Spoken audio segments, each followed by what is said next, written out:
ঝমঝম বর্ষা, ভাদ্র মাসের দিন। আজ দিন 15 ধরে বর্ষা নেমেছে। তার আর বিরামও নেই, বিশ্রামও নেই। ক্ষুদিরাম ভট্টাচার্যের বাড়িতে আজ 2 দিন হাঁড়ি চড়েনি। ক্ষুদিরাম সামান্য আয়ের গৃহস্থ। জমি জমার সামান্য কিছু আয় এবং 2-4 ঘর শিষ্য যজমানের বাড়ি ঘুরে ঘুরে কায়ক্লেশে সংসার চলে। এই ভীষণ বর্ষায় গ্রামের কত গৃহস্থের বাড়িতেই পুত্র কন্যা অনাহারে আছে। ক্ষুদিরাম তো সামান্য গৃহস্থ মাত্র। যজমান বাড়ি থেকে যে কটি ধান এসেছিল তা ফুরিয়ে গিয়েছে। ভাদ্রের শেষে আউশ ধান চাষিদের ঘরে উঠলে তবে আবার কিছু ধান ঘরে আসবে। ছেলেপুলেরা দুবেলা পেট পুড়ে খেতে পাবে। নেপাল ও গোপাল ক্ষুদিরামের 2 ছেলে। নেপালের বয়স বছর 12, গোপালের 10। কদিন থেকে পেট ভরে না খেতে পেয়ে ওরা 2 ভাই সংসারের উপর বিরক্ত হয়ে উঠেছে। নেপাল বললে, এই গোপাল, খিদে পেয়েছে না তোর? গোপাল ছিপ চাঁচতে চাঁচতে বলল, হুঁ দাদা। মাকে গিয়ে বল, আমারও পেট চুলচুল করছে। মা বকে, তুমি যাও দাদা। বকুক গে, আমার নাম করে মাকে বলতে পারবি নে? এমন সময় পাড়ার শিবু বাড়ুজ্যের ছেলে চুনিকে আসতে দেখে নেপাল ডাকলে, ও চুনি, শুনে যা। চুনি বয়সে নেপালের চেয়ে বড়, অবস্থাপন্ন গৃহস্থের ছেলে, বেশ চেহারা। নেপালের ডাকে সে ওদের উঠোনের বেড়ার কাছে দাঁড়িয়ে বললে, কি, আয় না ভেতরে। না, যাব না, বেলা যাচ্ছে। আমি জটি পিসিমাদের বাড়ি যাচ্ছি। মা সেখানে রয়েছে কি না ডাকতে যাচ্ছি। কেন, তোর মা এখন সেখানে যে? ওদের ডাল ভাঙতে গিয়েছে। তাল নবমীর বের তো আসছে এই মঙ্গলবার, ওদের বাড়ির লোকজন খাবে। সত্যি? তা তুই জানিস না বুঝি? আমাদের বাড়ির সবাইকে নেমন্তন্ন করবে, গাঁয়েও বলবে। আমাদেরও করবে? সবাইকে যখন নেমন্তন্ন করবে তোদের কি বাদ দেবে? চুনি চলে গেলে নেপাল ছোট ভাইকে বললে, আজ কি বার রে? তা তুই কি জানিস? আজ শুক্রবার বোধ হয়, মঙ্গলবারে নেমন্তন্ন। গোপাল বললে, কি মজা না দাদা। চুপ করে থাক, তোর বুদ্ধি শুদ্ধি নেই। তাল নবমীর বের তোই তালের বড়া করে, তুই জানিস? গোপাল সেটা জানত না, কিন্তু দাদার মুখে শুনে খুব খুশি হয়ে উঠল। সত্যি তা যদি হয় তবে সে সুখাদ্য খাবার সম্ভাবনা বহু দূরবর্তী নয়, ঘনিয়ে এসেছে কাছে।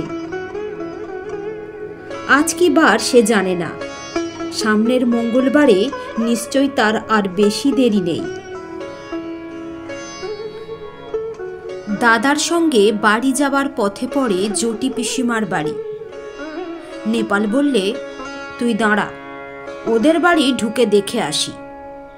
ওদের বাড়ি তালের দরকার হবে, যদি তাল কেনে। এ গ্রামের মধ্যে তালের গাছ নেই, মাঠে প্রকাণ্ড তাল দিঘি।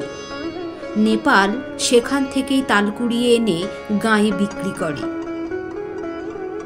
জটি পিসিমা সামনেই দাঁড়িয়ে। তিনি গ্রামের নটবর মুখুজ্জের স্ত্রী, ভালো নাম হরিমতি। গ্রামশুদ্ধ ছেলে মেয়ে তাকে ডাকে জটি পিসিমা। পিসিমা বললেন, কি রে, তাল নেবে পিসিমা? হ্যাঁ নেব বই কি, আমাদের তো দরকার হবে মঙ্গলবার। ঠিক এই সময় দাদার পিছু পিছু গোপালও এসে দাঁড়িয়েছে। জটি পিসমা বললেন, পেছনে কে রে? গোপাল? তা সন্ধেবেলা দুই ভাইয়ে গিয়েছিলে কোথায়? নেপাল সলজ্জ মুখে বললে, মাছ ধরতে। পেলি? ওই দুটো পুঁটি আর একটা ছোট বেলে। তাহলে যাই পিসিমা? আচ্ছা, এসো গে বাবা, সন্ধে হয়ে গেছে। অন্ধকারে চলাফেরা করা ভালো নয় বর্ষাকালে। জটি পিসিমা তাল সম্বন্ধে আর কোনো আগ্রহ দেখালেন না, বা তাল নবমীর ব্রত উপলক্ষে তাদের নিমন্ত্রণ করার উল্লেখ করলেন না। যদিও দুইজনেরই আশা ছিল হয়তো জটি পিসিমা তাদের দেখলেই নিমন্ত্রণ করবেন। এখন দরজার কাছে গিয়ে নেপাল আবার পিছনে ফিরে জিজ্ঞাসা করলে, তাল নেবেন তাহলে? তাল? তা দিয়ে যেও বাবা। কটা করে পয়সায়? দুটো করে দিচ্ছি পিসিমা। তা নেবেন আপনি? তিনটে করেই নেবেন। বেশ কালো হেরে তাল তো? আমাদের তালের পিঠে হবে তাল নবমীর দিন। ভালো তাল চাই। মিশ কালো তাল পাবেন, দেখে নেবেন আপনি। গোপাল বাইরে এসেই দাদাকে বললে, কবে তাল দিবি দাদা? কাল। তুই ওদের কাছে পয়সা নিস নে দাদা। নেপাল আশ্চর্য হয়ে বললে, কেন রে? তাহলে আমাদের নেমন্তন্ন করবে, দেখিস এখন। দূর, তা হয় না। আমি কষ্ট করে তাল কুড়াবো আর পয়সা নেব না? রাত্রে বৃষ্টি নামে, হু হু বাদলার হাওয়া সেই সঙ্গে। পূব দিকের জানালাটার কপাট দড়ি বাঁধা। হাওয়ায় দড়ি ছিঁড়ে সারা রাত খটখট শব্দ করে ঝড় বৃষ্টির দিনে। গোপালের ঘুম হয় না, তার যেন ভয় ভয় করে। সে শুয়ে শুয়ে ভাবছে, দাদা তাল যদি বিক্রি করে তবে ওরা আর নেমন্তন্ন করবে না। তা কখনো করে? খুব ভোরবেলা উঠে গোপাল দেখলে বাড়ির সবাই ঘুমিয়ে, কেউ তখন ওঠেনি। রাত্রের বৃষ্টি থেমে গিয়েছে, সামান্য একটু টিপ টিপ বৃষ্টি পড়ছে। গোপাল এক ছুটে চলে গেল গ্রামের পাশে সেই তাল দিঘির ধারে। মাঠে এক হাঁটু জল আর কাদা। গ্রামের উত্তর পাড়ার গণেশ কাউরা নাঙল ঘাড়ে এই এত সকালে মাঠে যাচ্ছে। ওকে দেখে বললে, কি খোকা ঠাকুর, যাচ্ছে কোনে এত ভোরে? তাল কুড়োতে দিঘির পাড়ে। বড্ড সাপের ভয় খোকা ঠাকুর, বর্ষাকালে ওখানে যেও না একা একা। গোপাল ভয়ে ভয়ে দিঘির তাল পুকুরের তালের বনে ঢুকে তাল খুঁজতে লাগলো। বড় আর কালো কুচকুচে একটা মাত্র তাল, প্রায় জলের ধারে পড়ে।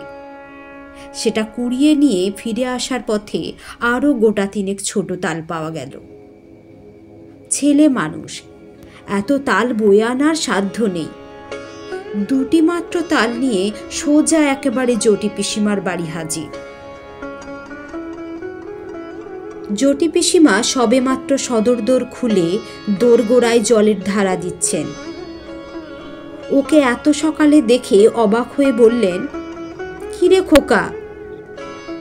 গোপাল একগাল হেসে বললে, তোমার জন্য তাল এনেছি পিসিমা।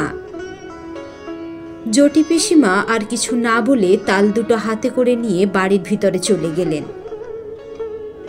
গোপাল একবার ভাবলে তাল নবমী কবে জিজ্ঞাসা করে, কিন্তু সাহসে কুলোয় না তার। সারাদিন গোপালের মন খেলাধুলোর ফাঁকে কেবলই অন্যমনস্ক হয়ে পড়ে। ঘন বর্ষার দুপুরে মুখ উঁচু করে দেখে নারকেল গাছের মাথা থেকে পাতা বেয়ে জল ঝরে পড়ছে। বাঁশঝাড় নুয়ে নুয়ে পড়ছে বাদলার হাওয়ায়। বকুলতলার ডোবায় কটকটে ব্যাঙের দল থেকে থেকে ডাকছে। গোপাল জিজ্ঞেস করলে, ব্যাঙগুলো আজকাল তেমন ডাকে না কেন মা? গোপালের মা বললেন, নূতন জলে ডাকে, এখন পুরনো জলে অত আমোদ নেই ওদের। আজ কি বার মা? সোমবার। কেন রে, বাড়ির খোঁজে তোর কি দরকার? মঙ্গলবারে তাল নবমী না মা?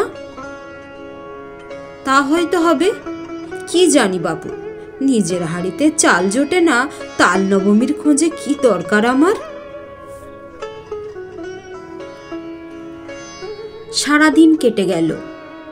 নেপাল বিকেলের দিকে জিজ্ঞেস করলে, জটি পিসিমার বাড়িতে তাল দিয়েছিলি আজ সকালে? কোথায় পেলি তুই? আমি তাল দিতে গেলে পিসিমা বললে, গোপাল তাল দিয়ে গেছে, পয়সা নেয়নি। কেন দিতে গেলি তুই? একটা পয়সা হলে দুজনে মুড়ি কিনে খেতাম। ওরা নেমন্তন্ন করবে, দেখিস দাদা, কাল তো তাল নবমী। সে এমনিই নেমন্তন্ন করবে, পয়সা নিলেও করবে। তুই একটা বোকা। আচ্ছা দাদা, কাল তো মঙ্গলবার না? হ্যাঁ। রাত্রে উত্তেজনায় গোপালের ঘুম হয় না। বাড়ির পাশের বড় বকুল গাছটায় জোনাকির ঝাঁক জ্বলছে। জানলা দিয়ে সেদিকে চেয়ে চেয়ে সে ভাবে, কাল সকালটা হলে হয়, কতক্ষণে যে রাত পোহাবে। জটি পিসিমা আদর করে ওকে বললেন খাওয়ানোর সময়, খোকা, কাঁকুড়ের ডাল না আর নিবি? মুগের ডাল বেশি করে মেখে নে। জটি পিসিমার বড় মেয়ে লাবণ্যদি একখানা থালায় গরম গরম তিলপিটুলি ভাজা এনে ওর সামনে ধরে হেসে বললে, খোকা, কখানা নিবি তিলপিটুলি? বলেই লাবণ্যদি থালাখানা উপুর করে তার পাতে ঢেলে দিলে। তারপর জটি পিসিমা আনলেন পায়েস আর তালের বড়া।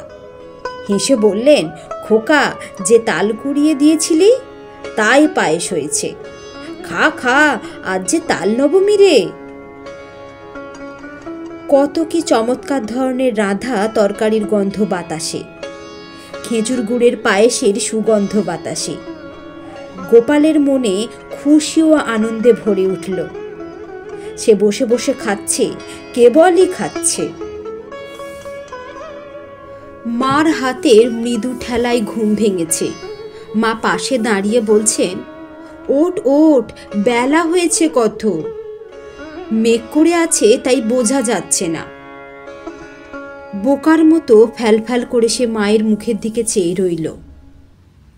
আজ কি বার মা? মঙ্গলবার। তাও তো বটে, আজই তো মঙ্গলবার। আজ তো তাল নবমী। ঘুমের মধ্যে ওসব কি হিজিবিজি স্বপ্ন সে দেখছিল? বেলা আরো বাড়ল। ঘন মেঘাচ্ছন্ন বর্ষার দিনে যদিও বোঝা গেল না বেলা কতটা হয়েছে। গোপাল দরজার সামনে একটা কাঠের গুঁড়ির উপর ঠাই বসে রইল। বৃষ্টি নেই একটুও, মেঘ জমকালো আকাশ। বাদলের সজল হাওয়ায় গা শিরশির করে। গোপাল আশায় আশায় বসে রইল বটে, কিন্তু কই, পিসিমাদের বাড়ি থেকে কেউ তো নেমন্তন্ন করতে এলো না।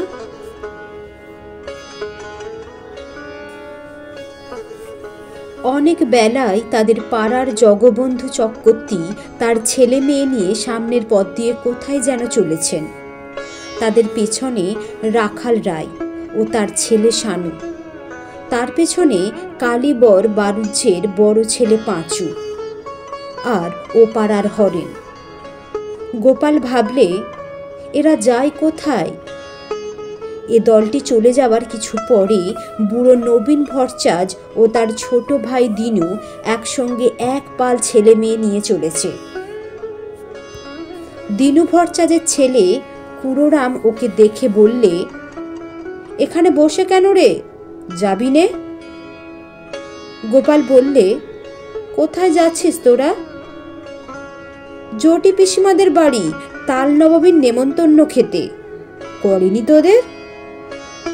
ওরা বেছে বেছে নেমন্তন্ন করেছে কিনা, সবাইকে তো বলেনি। গোপাল হঠাৎ রাগে অভিমানে যেন দিশেহারা হয়ে গেল। রেগে দাঁড়িয়ে উঠে বললে, কেন করবে না আমাদের নেমন্তন্ন? আমরা এর পরে যাব। রাগ করার মতো কি কথা সে বলেছে বুঝতে না পেরে কুরুরাম অবাক হয়ে বললে, বাপরে, এত রাগ করিস কেন? কি হয়েছে? ওরা চলে যাবার সঙ্গে সঙ্গে গোপালের চোখে জল এসে পড়ল। বোধহয় সংসারের অবিচার দেখেই। পথ চেয়ে এসে বসে আছে কদিন থেকে, কিন্তু তার কেবল পথ চাওয়াই সার হলো। তার সজল ঝাপসা দৃষ্টির সামনে পাড়ার হাড়ু, হিতেন, দেবেন, গুটকে তাদের বাপ কাকাদের সঙ্গে একে একে তার বাড়ির সামনে দিয়ে জটি পিসিমাদের বাড়ির দিকে চলে গেল।